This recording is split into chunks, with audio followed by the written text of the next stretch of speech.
All right, welcome aboard, everybody. My name is Doobyis. This is something called Fly in Formation. We're on episode 120 today. This is a spin off interview series that I do as a spin off from my weekly mixtape show. My mixtape show is called After the Smoke is Clear. New episode every week, playing an hour worth of new independent Canadian hip hop.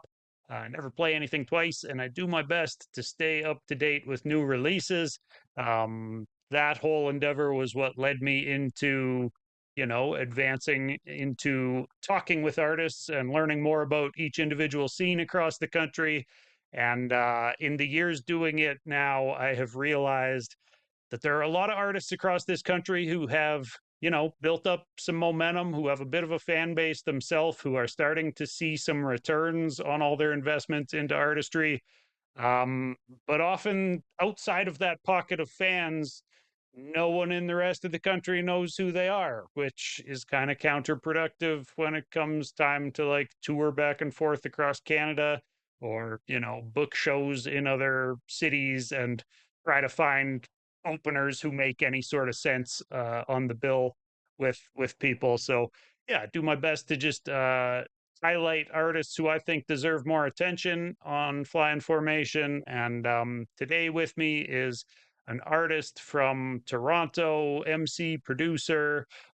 He had a full length album called Paper Bag Prince out in very late December of 2023.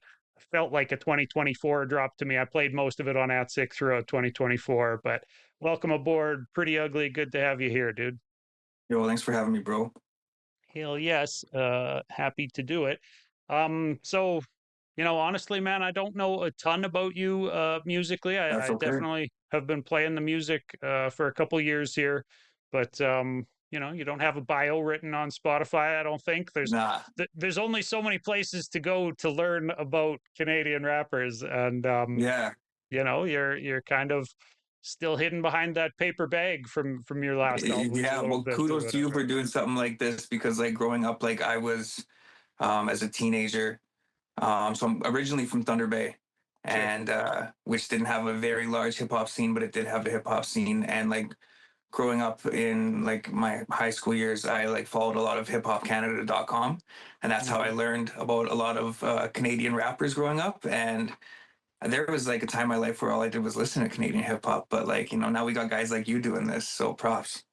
Hey, thanks, man. I mean, it's been a journey. I definitely am not like media trained or anything. I was just yet another nameless, faceless Canadian rapper out there who, like, after 15 years of doing shows and kind of like meeting other rappers and stuff, realized like, well, shit, I have these behind the scenes discussions with other artists all the time about like, what is best practice? How do we actually get our music out to people to listen to? Yeah. How the fuck are we going to do this from Canada? And so I was like, let's just do a podcast. And But like I love how people are so versatile and find their niche. And like you went from doing shows and doing all these things to look what you're doing now. And like there's a lot of guys that kind of, have to find their way through this music thing. And it's like it's a great thing. yeah, and I just kind of looked at it and was like, yo, like I've been a big fan of podcasts since they started. I was listening Yeah. to fucking Joe Rogan and Combat Jack like before podcast Combat platforms were a Jack. Yo, thing, I haven't right? heard Like, that name in a while. bro, like back, I was listening to those guys on SoundCloud, right? Like when Joe Rogan was uploading his shit onto SoundCloud, I was Yeah. fucking painting houses with my brother-in-law, and we'd, listen to those through the day. And yeah, Combat Jack, like that was, OG hip hop podcasting Yeah, that, that's like you say, classic. never even gets mentioned at this point. But like, Yeah, I totally forgot about that. yeah, man, right? Those, so just kind of seeing those and seeing how like the comedian podcast circuit operates, where guys will Like like, that's my thing is like I follow, so I'm like I was during the pandemic, I was a big Bad Friends fan. I watched a lot of right, Bobby Lee and Santino. I got to yeah. go see them live at Massey Hall when they came to Toronto once the restrictions were lifted and stuff.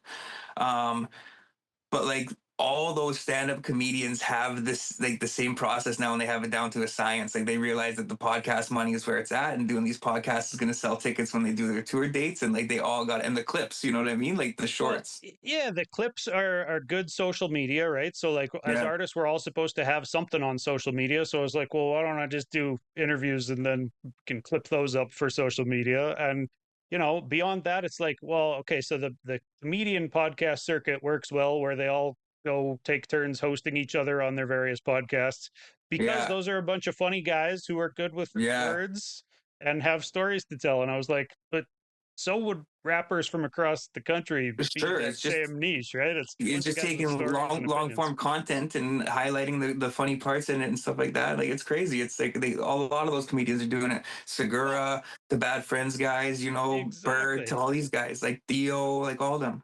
Yeah, and it turns into, I mean, like a circuit where they do each anytime anybody has something to promote, they get to go talk about it on everybody else's platform, and there's no real reason why we shouldn't be able to have something like that up here.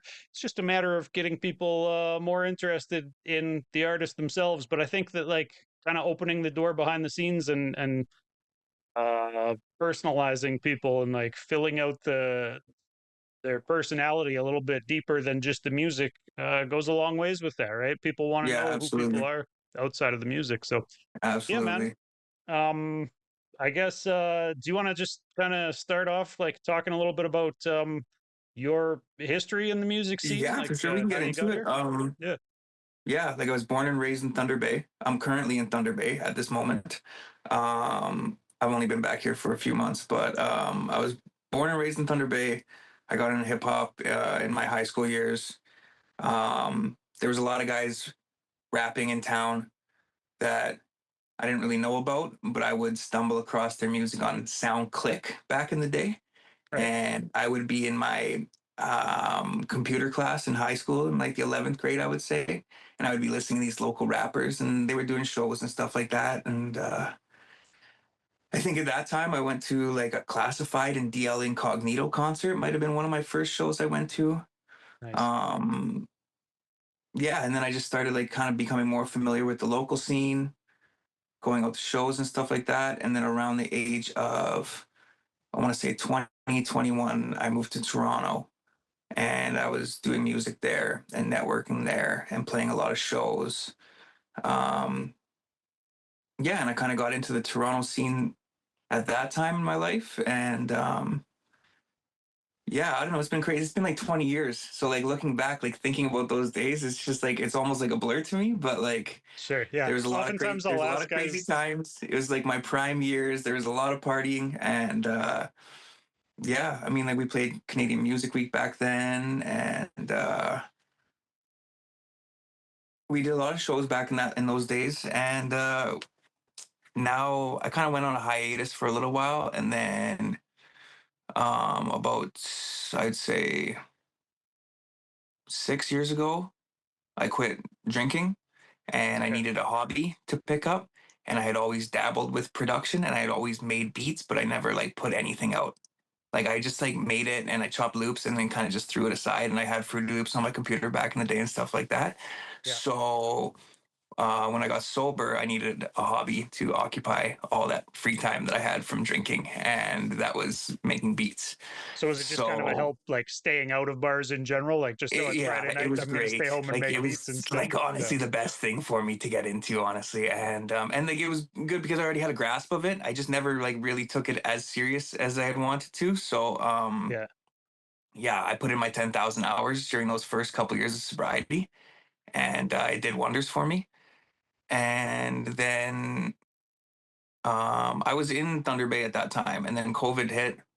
I got laid off from my job, and I had been listening to a lot of Toronto hip hop that was coming out, like Ace on Eastwood, for example, and a lot of those guys, Yeah. um, Future Wave, and like just a bunch of Toronto artists. Like, and I moved back to Toronto during the pandemic, and I linked up with a bunch of dope cats, and I just started like kind of getting back into the music scene that I had left. You know what I mean? Like, and there was a lot of familiar faces that I knew from back in the day.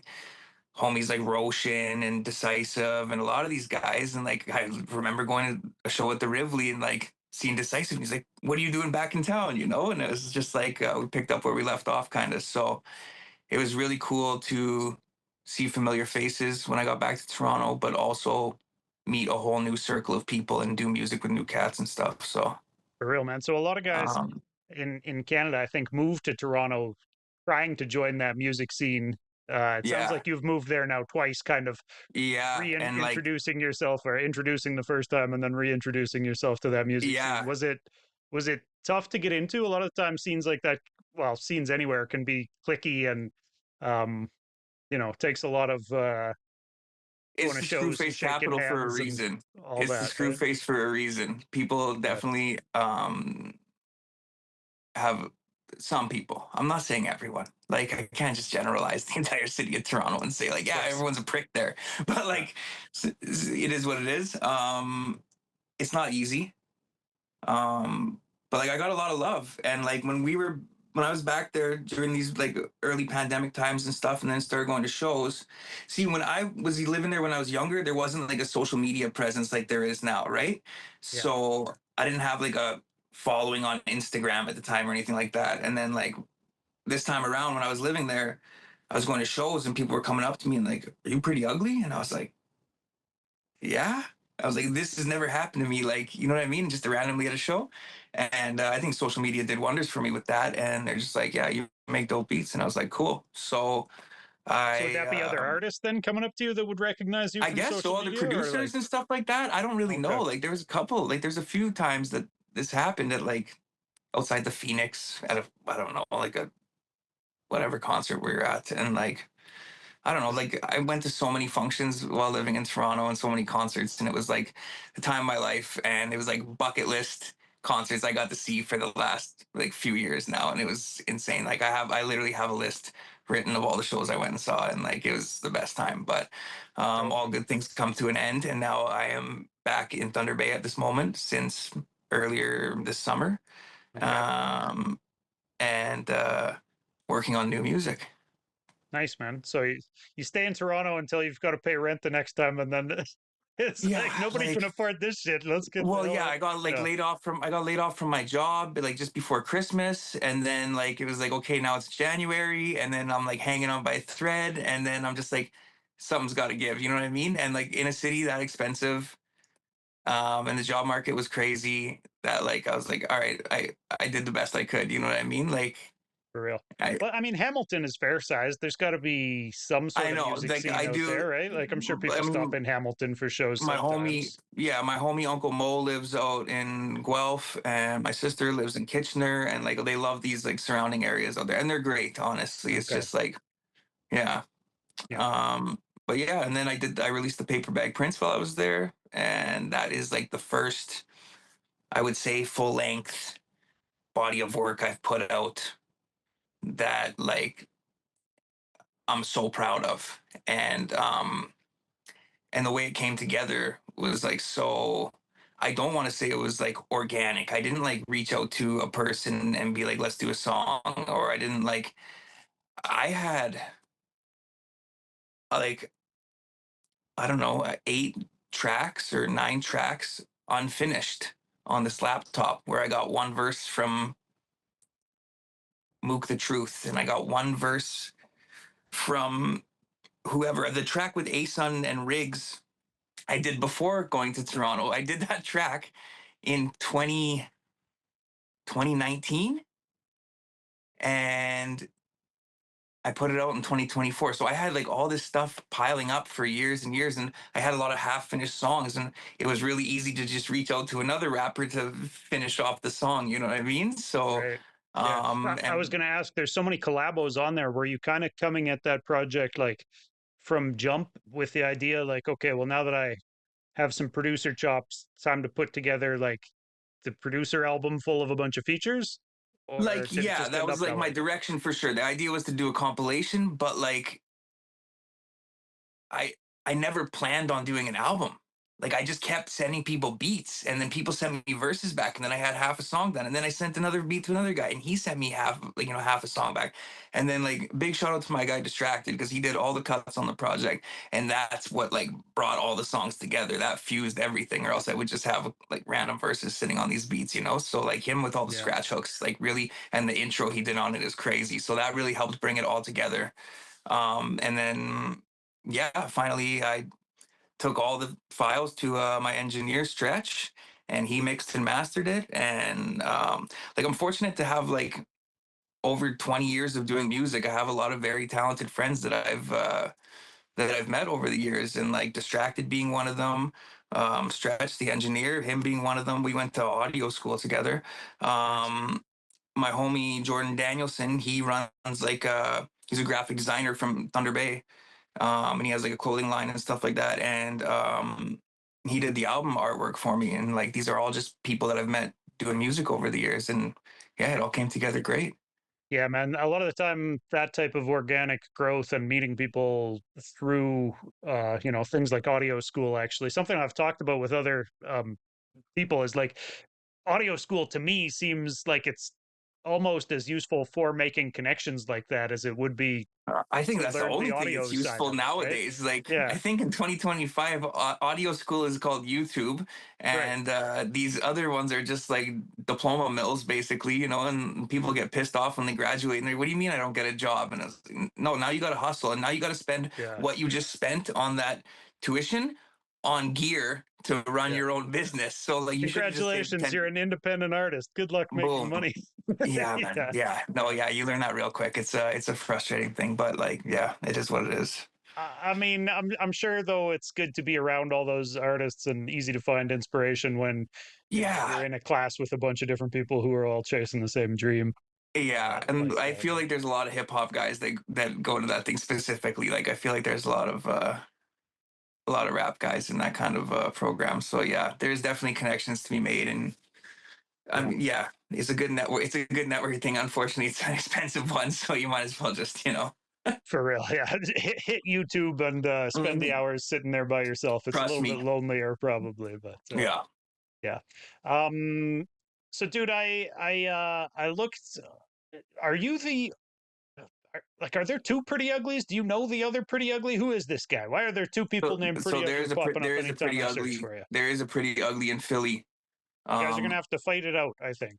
I know. I just think, yeah, as long as I stay on this side of the border, I think I'm good. And based on the news, I don't plan on going that way anytime soon. So like, I Right. got for at least the next 3 years. As long as Buddy's in, then Yeah. I don't have to. Yeah. Yeah. I'm with you on that So one. the truth is, Pretty Ugly came about. Um, there's like a lot of reasons and meaning to it. But I used to have a full live band that I played shows with here in Thunder Bay. Okay. Um, I had drummer, guitarist, bass, keyboard, and then Distracted on turntables. And this is when we used to open for guys like Snack the Ripper and Mercules. Okay. So And still very much like hip hop with a live band. oh yeah, we were just You're loud. okay. Yeah. You're still Yeah. rapping over top of it though. Yeah, Okay. I was just rapping over. We even played beats behind it, and they played instrumentation over top of the beats and stuff like that, right? So Cool. it just made the sound that much fuller. Yeah. And that was Pretty Ugly. And my sister designed a logo, and like we played all these like local shows that came to town. And then my my drummer moved away to China to teach. He's a teacher, and then the keyboard player moved back home to Waterloo, and then everyone started to disperse, and that's fine. But like, I had this like brand and merch that we had built up, and I was like, I'm not just gonna let this go and go start a whole new thing again. You know what I mean? So Yeah. Pretty Ugly Yeah. just continued, and people seem to remember it quite well. I don't know. I guess it like stands out to people, so it works a lot in my favor, I think. Yeah. Nice, man. So did you have, well, did you have an MC name, I guess, then previously? What was your AKA before? Yeah, so like, my last name's Burnell, so my friends used to call me Burns all the time in high school and stuff. So then they used to Okay. just call me Burns back in the day. Yeah.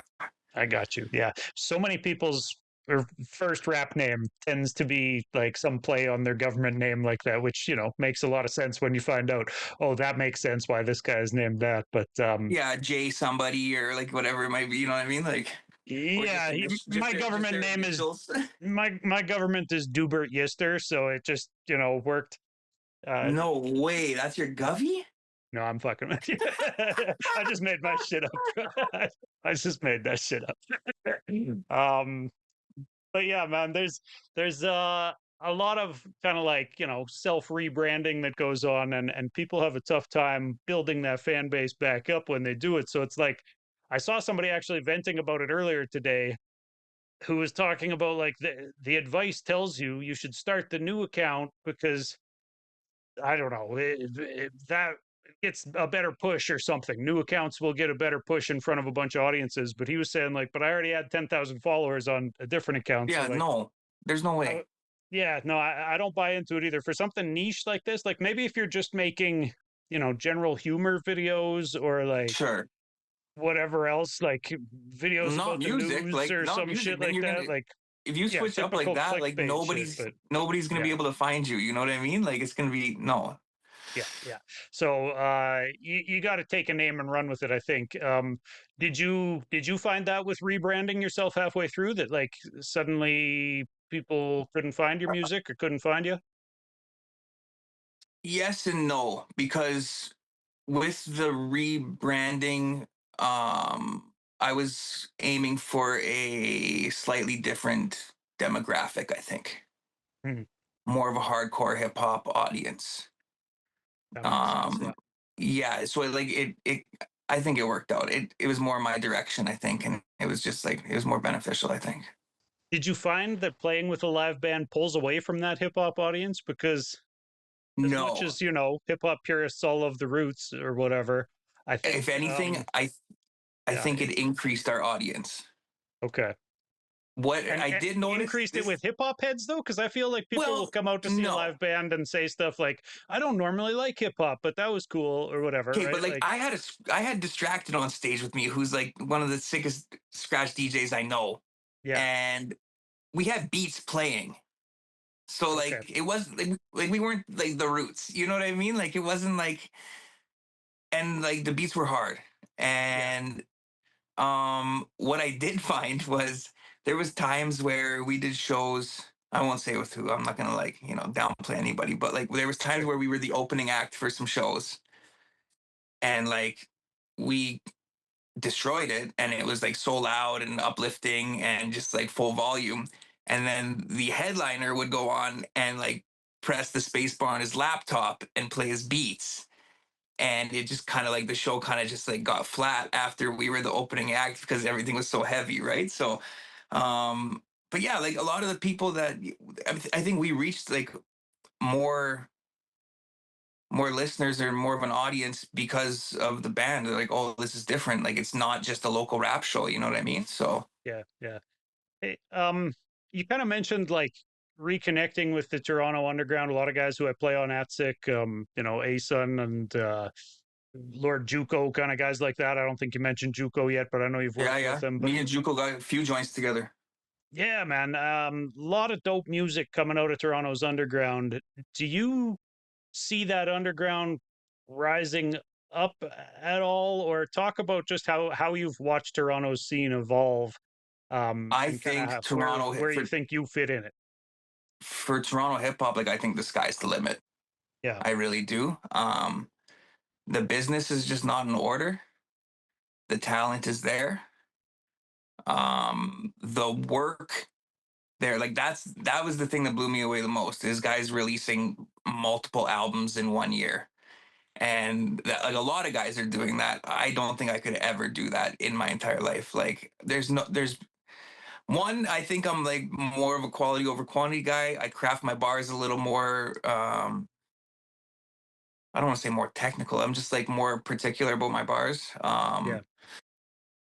Sometimes Dude, a I verse actually might had a question written down about that, how hip hop is like a weird genre in that some people just like have the mentality that they step in the booth, do the verse, and like put it out to yeah. the world. Like, I mean, look at get a a guy like beat, get Sazy. Look at yeah, Sazy. I got to join with exactly. Sazy. It's coming out, not out yet, but I gotta join the Stacey. And he's like, send me a beat. I sent him the beat. He sent me the verse back the next morning. I was like, what?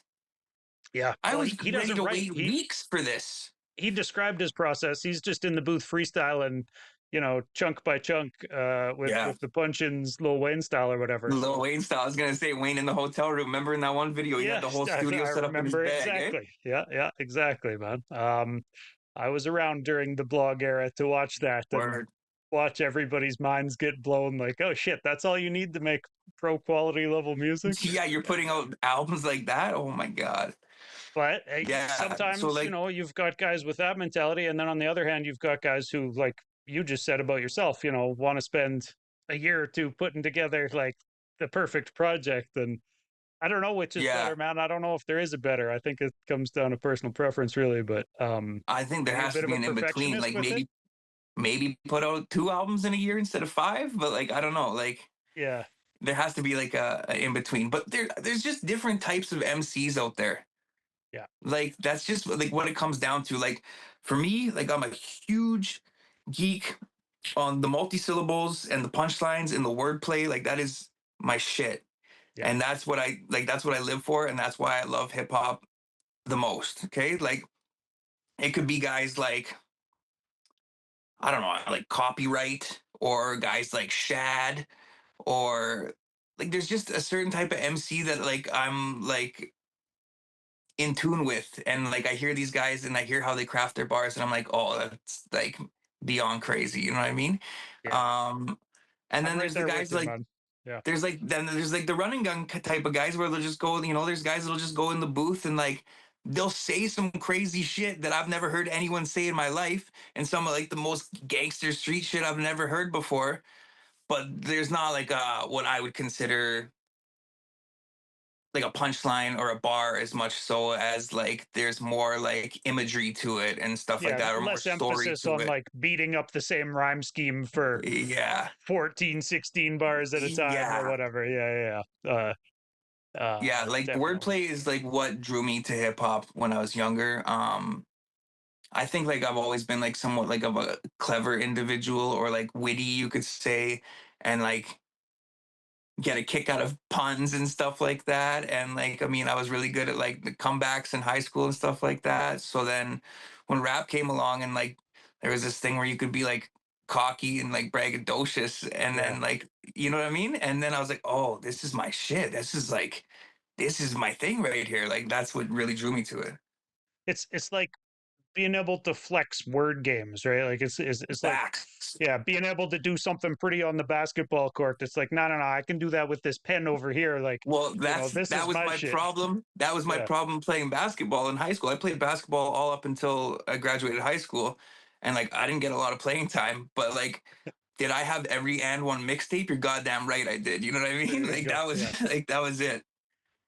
That's funny, man. Dude, I ask a lot of MCs about this from the MC side of things, but I wanted to ask you from a producer standpoint. With in-person sessions, Yeah. uh, would you? Well, I guess it's a question of, do you like in-person sessions as a producer? Would you rather have MCs who are going to be on the beat in the room as you're making a beat, or is beat making a solo endeavor for you?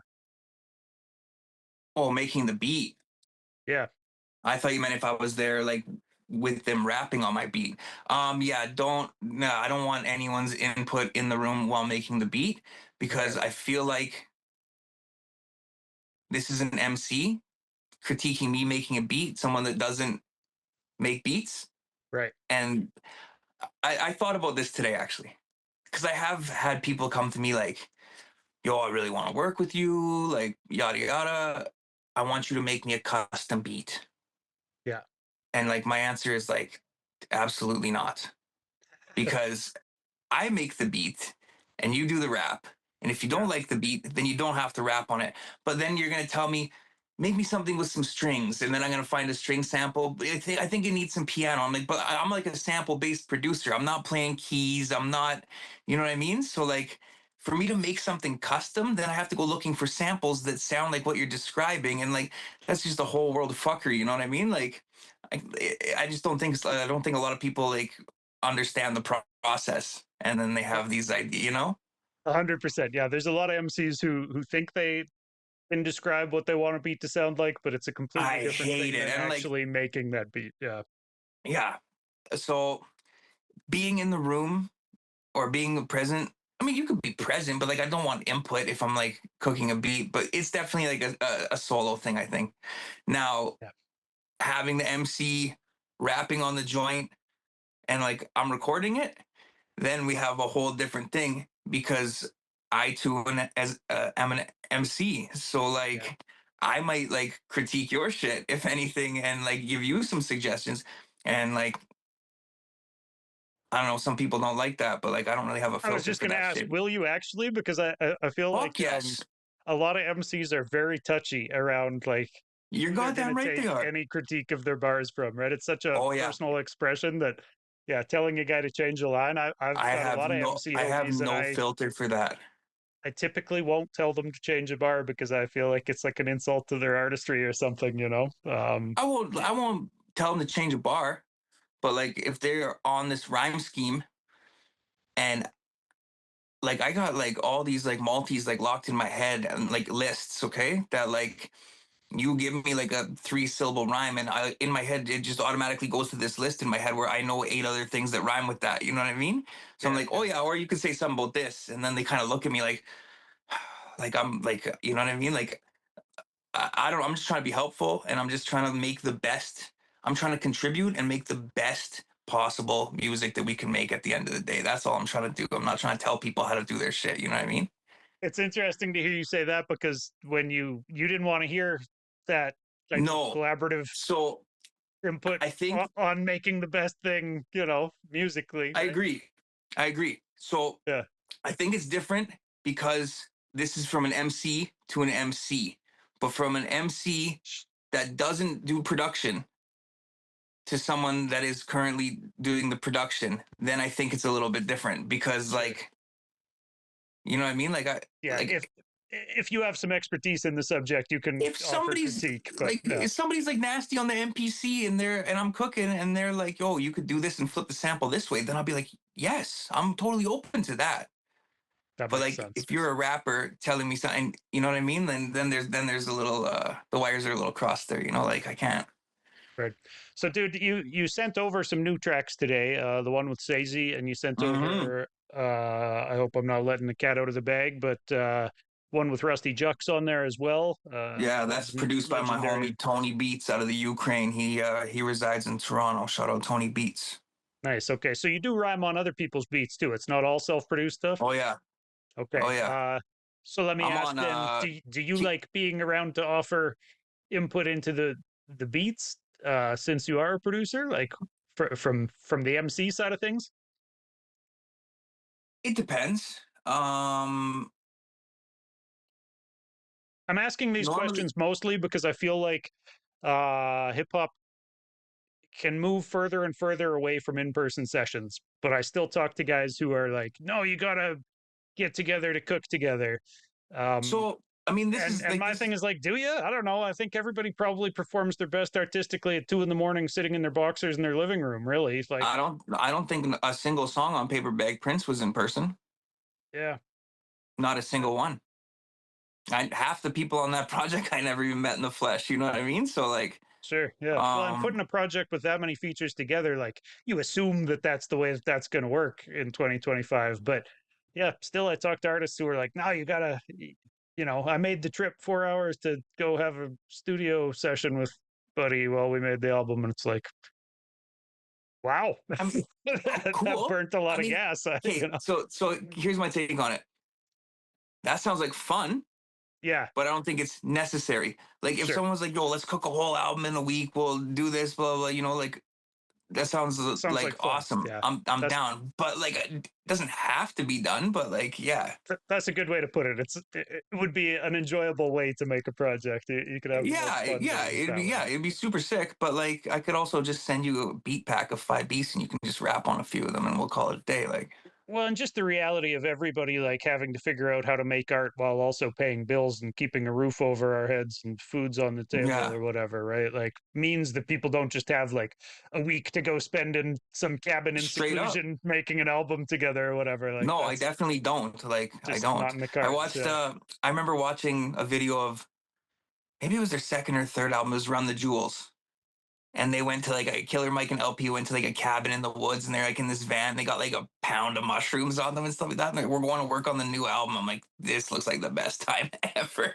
Yeah, well, and maybe you would get, I mean, like it would be fun to do it that way, but maybe you would also get better art out of it too. I'm not 100% sure you wouldn't. You know, if people did have the means to spend time like that and actually have the in-person sessions and Yeah, really have that collaborative energy, I don't know. But because, with people like LP and Mike, like those guys trust each other at this stage, so they would be yeah, offering all sorts of collaborative energy back and yeah. forth, I'm sure, right? But yeah. Like I'm all for like I'm all for collaboration and building with other people, like whether it's in person or online. But like, I mean, I got the homie here, Anthropy. Like we literally just rap in his garage on the weekend, and we don't record shit. We don't do nothing. We just write bars and come up with ideas and spitball shit. You know what Yeah. I mean? And that like is a good. It's like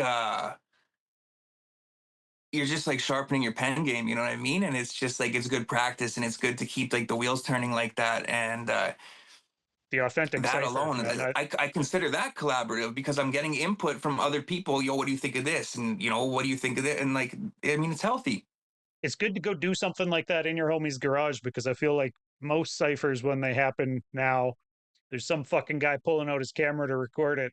And I mean, Yeah, sometimes it's cool. I appreciate when I get to see ciphers that I wasn't at, but yeah, also there's a part of me that kind of thinks like, somebody puts a camera in my face, I'm going to be less likely to try authentically freestyling some new creative shit or whatever, and more likely to maybe yeah, just kick a written or fall back on easy fallback yeah. rhymes or whatever, Like right? we'll kick freestyles, we'll pull out writtens, be like, check this 16 I wrote, you know, blah blah, and we'll just throw on instrumentals on YouTube or whatever, and like it's Yeah, just like a brainstorming session or something like that. You know what I mean? And like I think that's good. I think that's good. yeah. Well, and I like the aspect that it's just not being live streamed or clipped for the internet or whatever else by Yeah, you no, or anybody else. I think, no, yeah. nothing like that. Yeah, nice man. So next project, you kind of mentioned maybe Paper Bag Prince 2. Is that a thing So or I got a few things. Um, I have like the potential album cover for my solo project. Here I've been sitting on this for a while. This is the same dude that did the Paper Bag Prince cover, but he did this a while ago for me. And I'm gonna try to work this, I think, into the album cover. It's like this. dope? Yeah. Yeah, I like that, man. And I'm working on a solo project. I've got like some half finished joints. I got the joint with Sazy done. I got a track with my homie Anthro P.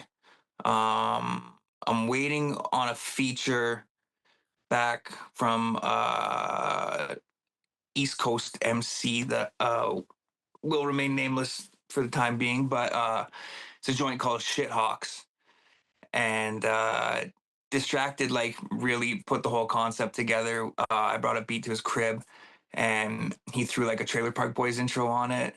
I was gonna say And that sounds like a Trailer Park Boys jam. Are we talking yeah, about it's Quake? You bro. don't you don't have to answer me on this one, but Yeah, yeah. So that we might be got mine. he's got a crazy scratch hook on it and he did the intro outro. I laid a verse on it already. We're just waiting for a second verse. So that's like three joints right there. And yeah, I'm gonna incorporate all this into a solo project produced by me and all the raps by me or as much as I can. So you said the My first one you didn't really have a overarching idea that it was going to be an album, and it just ended up being a bunch of tracks that and finally you had enough to now make I'm an going album. into this. Is this going to So be a second one of those? Is that is the only difference to this one is now when people ask me to send them beats, I say no okay? because I'm hoarding like everything for myself at the moment. I mean, I got some joints like sitting around that I'll shop around stuff like that, but like for the most part, I'm like really hanging on to beats that I've made over the last year or two. And I'm like, I gotta save this for when the time comes because this is gonna I have a folder that just says album beats. And some of them might not even make the album, but like until that day comes, like I'm just like sitting on them, you know? So that's kind of that's the difference in this project is that I'm just being greedy with my production for the time being. Sure. How about like rollout or promo wise? Is there anything, that you're going to change for the next album compared to how you did the last one? So like with the last project, because that artwork turned out so dope, I made a bunch of t-shirts with that artwork on it. We just took out the background, so it looked like the dude was just tagging the t-shirt, and Yeah. we did the paper bag prints t-shirts. So And I sold more merch with that t-shirt than I've ever sold of anything. Um, I think and that's like the wave, man. I tell artists all the time, like, don't, I mean, put it on vinyl if you feel like you've got the fan base it waiting to cost buy a the pretty vinyl penny and shit. though. But press your album on t-shirt. Everybody's Yeah, listening on their fucking streaming platforms and off of yeah, their headphones, off their phone, one yeah, way or the other. Whether they buy the vinyl or not, they're gonna go fucking stream it at the gym off their headphones and their phone. Like, sell them a t-shirt. Just, yeah. No, yeah. I I go don't on think this it's like rant a all the time, bro. But secret. sorry, I gotta You're get this good. one off. I saw George Strombo talking today about a new drop that he's, I don't know, partnered with a band, and I think it was like Alexis on Fire, or I don't know, some band that he's partnered with, and they're doing their next drop, and it's releasing, digital vinyl cassettes. And then the one that really made me laugh most, and like, I see people doing cassettes, I know that that's kind of a wave right now, but Yeah, like the one that made me laugh the most was that like the live performance of that show or of that album or whatever was going to be released on VHS tape. I thought to myself, like, what are we fucking doing? Like, just sell me a fucking piece of plastic to throw in the landfill. yeah. And like this is Like, what I had this discussion with Distracted because I was like, I said I wanted to make tape cassettes at one point, and then he's like, but like, do people listen to tape cassettes? And like, I mean, I even think with vinyl and like, yes, people do listen to vinyl, but I think there's a ton of people out there that are buying records and don't have turntables. That's my belief. yeah, It's 100%, just a man. collector item. It's just to sell Dude, I'm one of them. something. I've got 10 vinyl back there that I haven't unwrapped because like I Yeah, go and that's what they're selling at a show, so like I'm going to support. But like I do have a turntable. I've got it. It's just not even attached to speakers right now. It's sitting yeah. collecting dust. It's like that's I not think how it's just people a access music anymore, guys. That just no. is the Yeah, reality of it. I don't know. yeah. Like, I mean, I can't listen to this record in my car. You know what I mean? Like, yeah, or at the gym and or as I frankly, I don't walk really down the have street. time to sit at home and listen to a whole album on wax like that. Like, I don't know. I just think that people are buying all these things for collector purposes just to have something and, be a part of it. So, like, when I made t shirts, what I don't know if I did this intentionally, but I sold a t shirt. I gave it to the homie. I said, when you get home, send me a flick with the t shirt. He's like, cool. And then I posted on my Instagram, shout out this dude, tag him in it for buying a t-shirt, yada, yada, yada. And then next thing I know, someone else hit me up because they seen the post.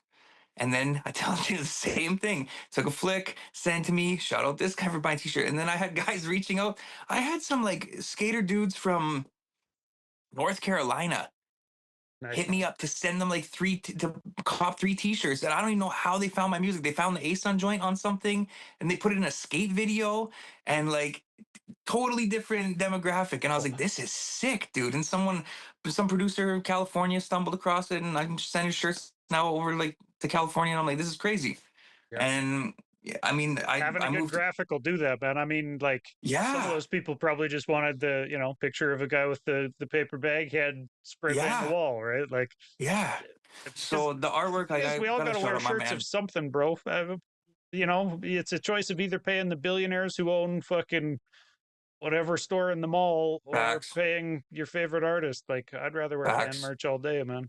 Yeah. Now I do gotta say there is like a whole world of this band shirt wrap merch that is like insanely expensive.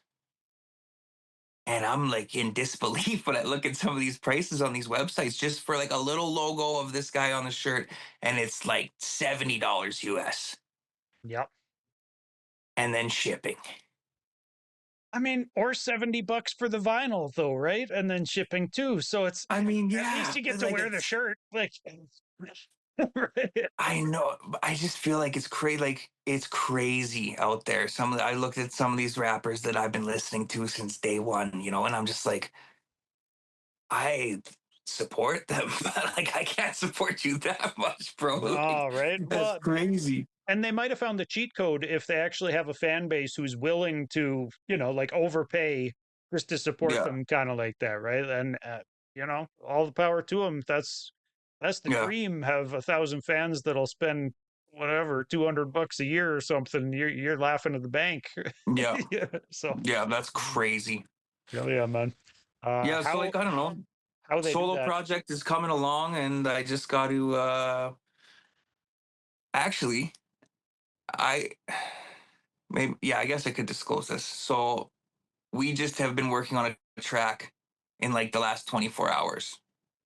I cooked a beat on the weekend and I hit up a few MCs to see if they'd be interested in getting on it. And they all got back to me.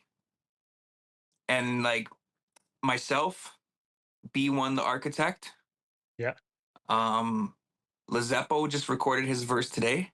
nice. Legit from Babylon. He sent me a verse today. My dude Half Cut out in Calgary.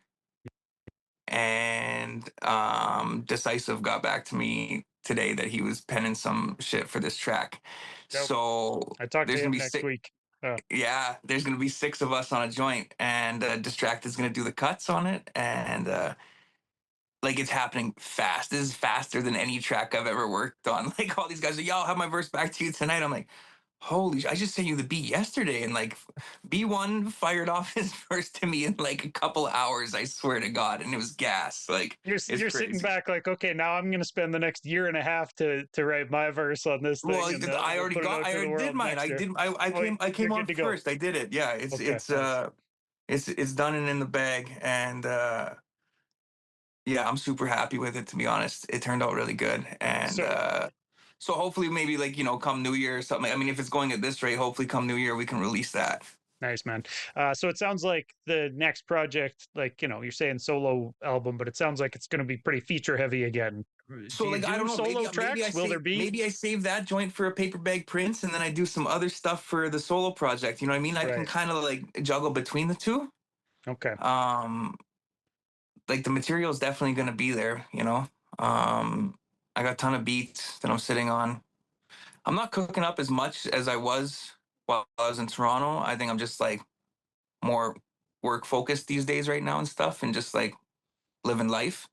Yeah. But I cook up when I can. When inspiration comes to me or I come across a dope sample, then I do what I can. But I'm not like scheduled. I'm not. It's not like a gym Every routine day for in me the or anything lab like or that. whatever. Nah, Yeah. Yeah. man. No, no, no.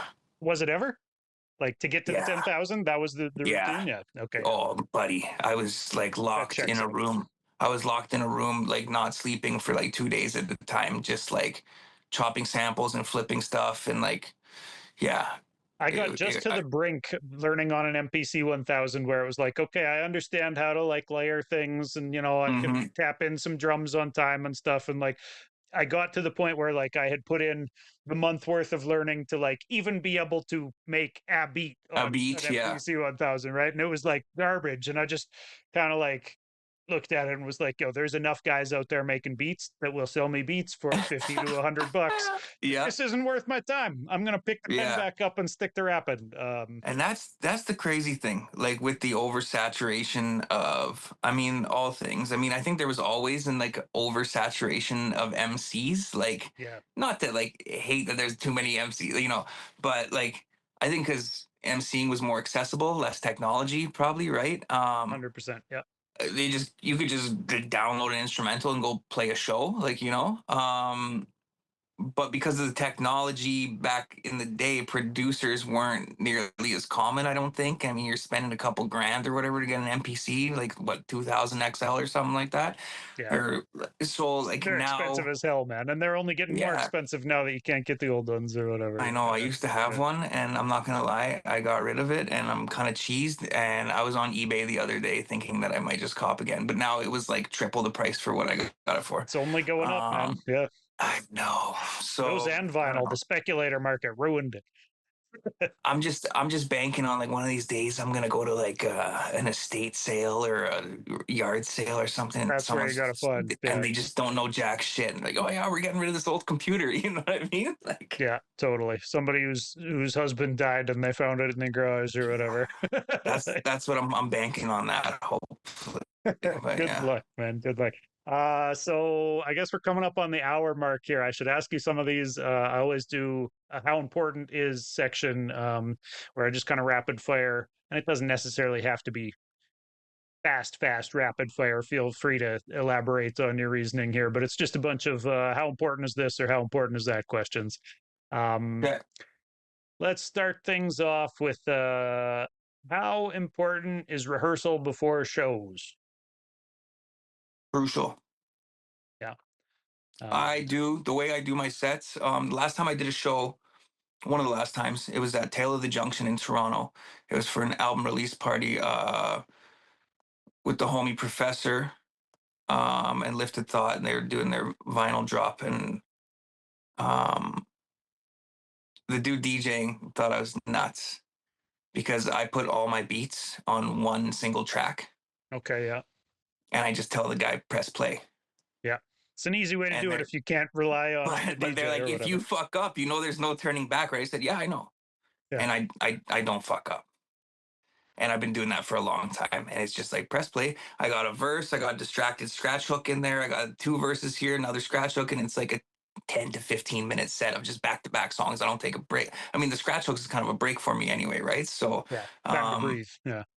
yeah. So yeah, rehearsal is important for sure. But it ends up being probably kind of just like solo work for you then to just lock in and perform your set to yourself kind of. I mean, like I have the track memorized before I record it. Like I've already Okay. rehearsed it before recording it. So like I don't like I'm not reading bars in the booth or anything like that. I've I could probably perform the song before I've recorded the track. Like I could probably go on stage and do it and like have no issue with it. Okay. Yeah, And see, I think that's that's from another years of different me choice doing, between MCs, right? Some guys yeah, don't want to read it. Some guys want to perform it first before they're going to go record it. I was always jealous of like punk bands who would go, play a song that they've jammed in buddy's garage 20 times at a pub down the street and then at a different pub the next week. And then they'd go record the song, and yeah. actually have it worked out to a level like that. But hip hop doesn't tend to do that. Sounds like you kind of do, though. I think a lot of it has to do with years of doing shows blackout drunk. That Okay. I was like, oh, if I can do it like that, then doing it sober is like no problem for me. Yeah. So Got to commit it to muscle memory. Yeah. yeah, big time, bro.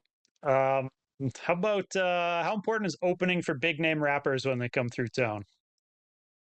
Where do you live? Well, depends. You can answer this as advice for other MCs across the country, Okay, or you can answer it just from your own shoes. okay. Up to you. I have opened for a ton of big name rappers in Thunder Bay. Yeah, Vinny Paz, Ill Bill, Necro, Ari the Rugged Man, Ti, OT Genesis, like the list goes on. Okay, yeah, um, I, I don't think. Okay, it's a great experience. If you're selling merch, it's a good look. yeah. Um, but I think piggybacking on a tour with those artists and going to multiple cities is far more beneficial than just performing for your hometown because they saw you at the last show and they saw you at the show before that and they saw you at Right. the show before that. And like you're like there's guys that are like I mean they had I don't even know the artist Polo G or something he came to perform in Thunder Bay, and the promoter hit me up and like, do you want to open for Polo G for $2,000? And I said, absolutely not. One, I don't know who that is. It was like Like huge. 2000, like he wanted you to pay him $2,000 to, Yeah, they're fuck selling that. opening spots. So Yeah. I'm like, one, where am I going to recoup that money? Like, unless you're selling merch, and you're not going to get that off merch, obviously. But I'm like, you're never going to make that back. Nope. You're paying to open for people to perform for people that aren't there to see you, and like there's no benefit from that. And like you, in a town like this, for example, like you're performing for a local audience that already probably knows who you are because you've been doing shows, even not opening for acts, just doing local hip-hop shows and stuff like that. They've probably been in the building, so Yep. I don't think it's a huge. Now if you open for an artist in Toronto, I think it's a good look. But again, like selling merch at that show is super important, I think, if you want to like, make bread off that show. It's kind of like you were saying earlier about in-person sessions. It's probably a fun way to do things more so than Yeah. like a important way for people to get noticed. It's probably fun going and opening those shows, and it's probably a great time getting on stage in front of those crowds. But like, I think that these people that pay to play for all these shows and shit like that, I think if the amount of shows that they pay to play, let's say they did five of those shows and, they paid whatever to perform and open for this guy in their hometown. Let's yeah, just say it's Sault Ste. Marie. I don't know, whatever. Okay. If they saved all that and then put that into going on the road with an up and coming artist, like a lot of people I saw do with the Mercules and the Snack the Rippers and Mad Child and stuff like that, and yeah, you played dates with that person and you sold merch at each show, that is the way to do it. yeah, yeah. Get on the entire tour. But I think to access that, you've got to know the promoters, right? You've got to meet the guy who's booking the entire tour and shake that hand and Yeah, exactly. And like with that, I feel like your opening performance for that artist in this town that you don't know anyone in, that is your interview.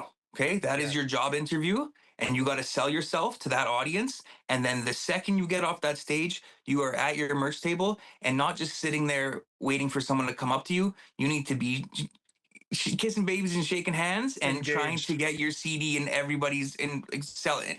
And Full on it's usually a bar full. salesperson, man. I hate that It's shit, man. I hate I know, that. but that's the hustle. Like if you're, Yeah, especially if you're on the road like that, and like you're staying in a shitty motel, and like you got to make money. You know what I mean? Like one hundred you got to make percent. your money Yeah, back. That's the hustle. yeah. I think the guys with really pretty girlfriends who can work the merch booth for them, that often goes a Facts. long ways. Yep. That's a good strategy. Uh, but yeah, there's definitely guys who can go over and just have the personality to sit and strike up conversations with people as they come by to the merch table. But yeah, Um, yeah. I think touring over opening for an artist in your small town is like more important. I think. yeah, real. How about how important is competition in hip hop? Everybody, Mm, everybody loves to talk about how important competition is in hip hop. I think. I think it's one thing to be like cocky and braggadocious as an MC. That's just part of the genre and part of the Yeah, culture, and that's been going on since the beginning. Um, I don't think competition is important. I, nah, I think collaboration is more important than competition. I like that answer, man. Um, it's tough for me to say, but I often don't think that hip hop should be as competitive as it is. But it's one of those opinions I have that anytime I say it, I can hear the comment section coming at me about like hip hop was built on competition and all this. It's like, Yeah, but yeah, like but it's uh, not that doesn't help the genre. I don't right, think. I mean, yeah, I think working together is much more beneficial for the genre as a whole, and like albums would not happen and if people didn't collaborate because everybody has skills and talents and like these need to come together. My album especially, you know what I mean? Like from yes, the album artwork to the cuts to everything. Like if it wasn't for collab, I could be, and there is these guys that will be like, I did the album artwork. I shot the video myself. I edited the video. I did the engineering. I made the beat. I wrote the song. Yeah, okay, but like jack of all trades, master of none. You know what I mean? Like Sure. Yeah, there's so much room for better quality than just being like a, I guess like a ball hog, I would say, or something like that. You know, like I like that. I like that. Um, I'm not going to say who I feel like you're sending shots at, but there's plenty of guys who no have that shots, mentality no you just shots, mentioned. But no yeah, no, I'm shots. sure it's not meant for anybody specifically. But yeah, feel free to have a team. That's the thing is, I saw somebody talking about how artists need to pretend like they have a team at this point. That everybody is out here pretending that they're not just doing everything behind the scenes. Uh, do you actually have a team that helps Like with what kind of promotion? team? Do you actually have a team that helps with fucking anything outside of the music with the scheduling posts or whatever the fuck else we're No, supposed to be doing. Like, yeah, no. Um, so like with the beats and stuff like that, for a while I was trying to like, I was heavily influenced by a lot of these guys that are like leasing beats on websites, and you could make $100,000 a year selling beats. All you got to do is get this many people to, you know what I mean, to lease your beat and just sell them for $10 and all this shit. yeah, And like I totally bought into it for a while, and I was like, oh, this would be a cool hustle. Like even if I made $500 a month, or you know what I mean, like I'm sure, like that would be yeah. a cool start. And I grinded at it for a while, and I did make money off it, and like there was some truth to it. And I got really invested in, yeah, running Facebook ads and commenting on other rappers' videos, and this whole like disingenuous sales shit. And it was like being a door-to-door salesman, but your product is fucking beats instead of washing windows or something, you know what I mean? And I was like, after a while it got really tiresome, and it took the joy out of the music. So after that I told myself that like I was not going to do music with the intent of making a profit from it. And I'm just happy. I'm like, I'm more happy investing in the music to get a better quality product than reaping, benefits from it, really. I have always looked at music as an endless pit to throw money into. I Yeah. think It's a anybody who good pit goes in, though. it's a fun pit. It's Yeah. fun. It's fulfilling. It makes you feel like life is about something. It's a money pit I wholeheartedly endorse people throw their money into. Just Agreed. don't do it thinking that like you're going to come out making money because No. you'd be better off going to try to be a doctor. Like Yep. there's a lot of other ways where you can guarantee yourself more money than trying to make music. A lot of people, you know, look at all I these agree rags to in a riches rap stories and think like, oh, I'm going to come up making rap songs, and it's like, no, you're fucking Oh, not, man. Like, there's been so many guys that I met over the years where like they just started rapping and they're like, we're gonna be rich. And I was like, no, we're fucking not. I've been doing this for over a decade and I know we're not. Like, yeah, yeah, but what I also learned in the, I guess the music industry, is that you can be an artist, but you can also offer a service. And like don't plan on making money off your music, but if you're really good at audio engineering and mixing and mastering your there you tracks, go. that is Yeah, a service you can offer, and there's no shame in running a business and being a musician. Or if you're, you know what I mean, like, or if you're a good graphic 100%. designer and you rap, you can but then at the same time, the music that these people are doing, once again, isn't bringing in a lot of money, so a lot of people don't want to throw money into the pit once again, so it's a bit of a hustle, right? But like, I don't know, I feel like in this industry, like, if you want to make money off music, you need to have something to offer as like a service versus just like selling your CD. Yeah, run a studio, do Sure. engineering, sell beats. There's Yeah. there's all sorts of different ways. Make really nice t-shirts, Yeah. Sure. you got to have something outside of just the music. And a lot of people, yeah, think, well, I I sound mean, just like. you could be the screen printing guy for all the guys' t-shirts and also rap and make your own you know what I mean? Like, There you go. I was actually thinking about getting screen printing. mm-hmm. That's exactly the hustle. Yeah. Classic. I think Maloney was telling me he's doing screen Oh, printing and selling. bootlegging. Yeah, bootlegging Yeah. outside of the concerts Yeah. Shout out was Maloney, man. Maloney's a his good dude. hustle. Yeah, it was fun talking with him too, man. Here, let me ask another couple of these how important questions. How important is making time to intake media for an artist? Media in terms of. Yeah, TV, movies, other people's music, any of it, man. Books, Oh, whatever. like listening to other people's music, that is what inspires me to make my own music. Yeah, 100%. I'm not a big movie guy. Um, Distracted is a movie guy. He is like a horror film, like whole. He just kind of tells me about dope movies that come out and stuff like that that I should check out, which I rarely do because my attention span is so terrible that like I rarely sit through like an entire movie all the way through. So like, but music, yeah, like I'm ready the day a new album comes out that I'm interested in. New Ransom, DJ Premier, New Ransom, Conductor Williams, Rock or Stove God coming out on Friday. Like I'm waiting for that. nice. And I think that listening to that, um, a lot of it gives me inspiration. I will hear them drop a rhyme scheme or use a word that I've never considered rhyming, and then I will make other rhymes off of that Adds word up. that they didn't use. You know what Yeah, I mean? I'm like, I can oh, relate to that's a cool that, that's a, man. Yeah, yeah, yeah, that's a cool multi, and I'm like, I'll go off on a tangent on that just based on hearing it used in a song. I'm like, that's yeah. 100%, man. Inspiration can, yeah, blossom from hearing somebody else's music. Definitely, dude. I think I was being told earlier today by an artist in IG direct messages. He was telling me that he doesn't have any time to listen to anybody else's music. And I kind of thought to myself, like, it's like a 50-50 split between people I talk to who tell me, like you just did, that they need the intake music. Uh, and then people who are just like, no, I used to listen to a bunch of stuff. Now I just lock in and only listen to my own stuff. Or like he was and saying, I listen to my own mixes.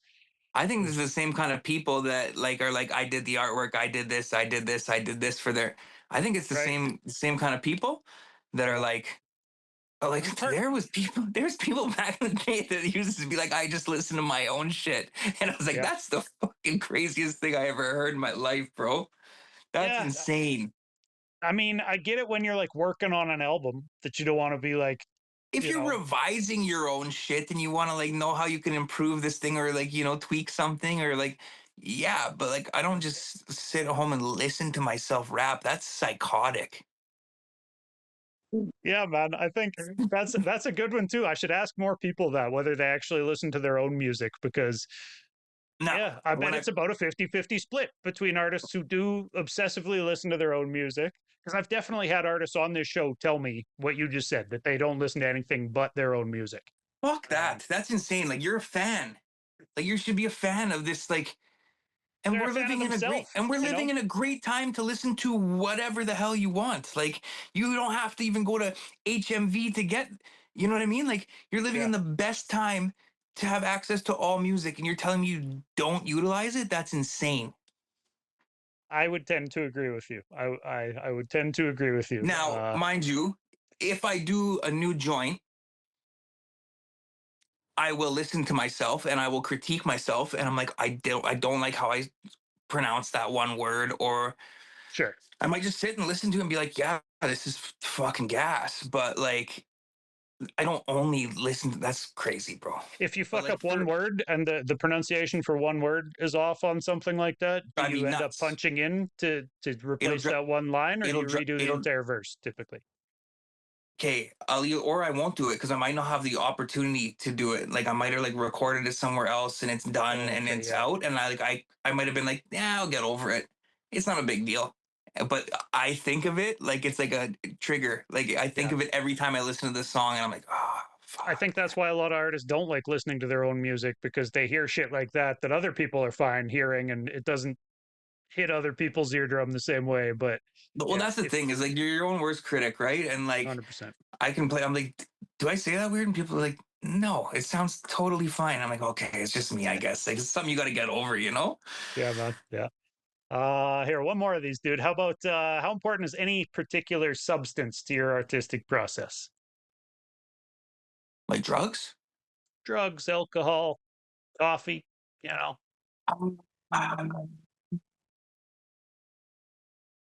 I like substances. Yeah. Um, Typical session uh, has a substance around. um, I like substances. Yeah. I've dabbled with some substances in my lifetime. Alcohol was probably the worst one for me. Yeah. Um, that was like, a courage thing, get on stage easier and just be all around cooler guy. Um, and then, all good things come to an end. Um, Did you notice a change in how creative? Well, a change in your I creative noticed process, I that guess. Was it tough to get creative sober again? I am the biggest. Okay, I'm not like a spokesperson for sobriety. I'm not telling everybody to just, you guys should all quit drinking. Like, it's terrible for you. I'm Yeah. wearing a Lalo Brewery hat right now. Okay, shout out Lalo. So, um, but it's the best thing that has happened to me probably in my life. Is the two best things is like quitting drinking and hip hop is the two best things that have happened to me in my life. Nice. It changed a lot for me. Um, I just utilized my time better. I spent my money more wisely. Um, yeah, it was a great decision for me. Um, but like, yeah, it had its benefits during those days. Like I said, doing shows and stuff like that, and like having the jitters. And I think I got a lot of social anxiety back in those days, and like I still do to this day. But it kind of like calmed the nerves for me, is what it was. Sure. And then yeah, smoking pot, tons of that in my life. Yeah, substances are okay. I just think in moderation, I would say. Yeah. All things in moderation. Classic cliche. But Yeah, it's a cliche for a reason. That shit yeah, rings true, man. exactly. Um, all right, dude. So let's wrap this thing up. I always ask the same couple of questions. Can you describe your local hip hop scene before I let you out of here? I can't, to be completely honest. I'm not very familiar with it at this time. I don't know if there really is a much of a local hip hop scene. There's no really local hip hop shows going on. There's not really any acts coming to town. Sure. Not like there used to be. And I'm old, so like I shouldn't, like I probably wouldn't be at these shows coming through town anyway, because like I'm gonna be 38 next month. So like, um, That's me too, yeah, I man. I'm the can't. same age, and I feel like I'm married now. What the fuck am I going to the shows for? I Yeah, support I from mean, behind the Toronto curtain. was different. Toronto was different because like everybody at a Ghostface Killer show was old. You know what I mean? And it was Sure. cool. Yeah. But like, I don't think that's who'd be rolling through Thunder Bay. It would be something for the younger crowd, and like, I just wouldn't be there. Yeah. So as far as the hip hop scene here, um, I mean, me and Distracted are cooking up on the regular, and that's what we're doing. And besides not having a much of a scene, the internet is our friend. So that's really what Sure, it man. is. Yeah. How about can you name a Canadian artist you'd like to collab with that you haven't worked with yet? Yes. Can I do more than one? Of course, yeah. Breathe it into reality. My favorite Okay. answer was when Quake Matthews answered this. He was like, fuck, I forget the third one. He was like Justin Bieber, Alanis Morissette, and I don't know, some Nice. other huge Canadian artist. Celine But Dion or some shit. yeah, I just like, Shania Twain. yeah, Um. Oh wait, so it's not just hip hop artists? anything you want, man. Any Oh collab no, that you I'm just feel gonna. like. We'll keep it hip hop for this. That's Um. the heart of the question, yeah. But But like Quake is a great one too. I never even thought of Quake, but like I was listening to Quake back in like Fax 4 when he was mad young with like Market and Boyle and those guys and like Spesh K and shit. Quake's fucking been yeah, around.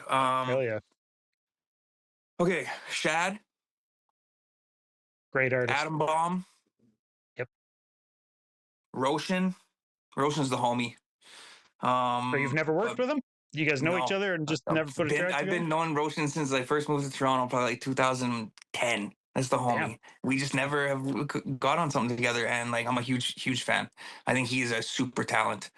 man. His new album Um, with Fester, that's yeah, one of my favorite Canadian ones yeah. this year, I think for sure. Short list of my favorite albums this year for sure. Um, Shad, Atom Bomb, Roshan, Ghetto Socks. It's a good list. Um, yeah, that's probably my Yeah. list. Yeah, nice man. I could see all of those working well. Any plans for shows or tours or anything else that people should watch out for that we can plug? Nada. Nada. That's fine. There's not always something new coming up around the corner, but Yeah, man. It's just I'm just gonna try to stick to album mode. Like I don't. I did some performances in Toronto a few times, but nothing crazy.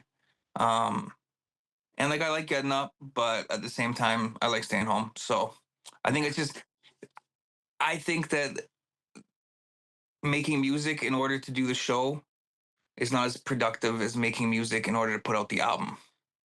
If that makes sense. I feel like a lot of people get hung up on the live performance because of the instant gratification that you receive. Oh, I got off stage, everyone held me up, like, everyone loved it, blah, blah. But like, I let me think ask you this. I've asked a lot of people this. More fulfillment from the stage or from the studio? I think you kind of stage just answered it. 100%, bro. Okay. Yeah. And like, I know people that like get hung up on that. And I'm like, yeah, but like, it was 20 people in your own town Yeah. versus putting that song online and a video and letting the masses It see it lives and getting forever now. getting Yeah. real feedback. You know what I mean? Yeah. Yeah. I agree 100%. It's fun doing shows for 20 people and having people cheer for you, but Yeah. But like it's short lived, man. Like, it might not be the most successful way to promote yourself in yeah, man, it's not 2025 sustainable, anymore. you know what I'm saying? Yeah, 100%, man. Where can people find you on social media? Where should they tap Pretty in? dot ugly on Instagram. There we go. Pretty.Ugly on Facebook. Um, YouTube as well, I believe, right? yeah, man. Yeah. Just don't forget the dot. Right on. All right, dude. It was good meeting you. Nice talking with you. And Likewise. keep sending music. I'll keep playing it on after the smoke is clear. Appreciate you. Hell yes, man. Peace. Good looking out.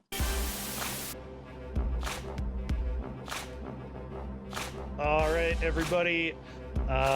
Make sure you go back, circle back, and check out the last project that Pretty Ugly put out, Paper Bag Prints. It was dope. I played a lot of it on After the Smoke is Clear. And looking forward to hearing the new stuff. The 2 tracks he sent over, one with Sazy and one with Rusty Jux, that's the name that was trying to escape me. Both dope, both hardcore boom bap stuff, like you would come to expect if you know Pretty Ugly's music. Like I mentioned during the interview, next week I am ending out season 3. It'll be episode 121 with Decisive. Looking forward to talking with him. He's definitely somebody who has a lot of history across the Canadian scene and should have some fun stories and some fun opinions to go through. So that should be a good one to end out the season.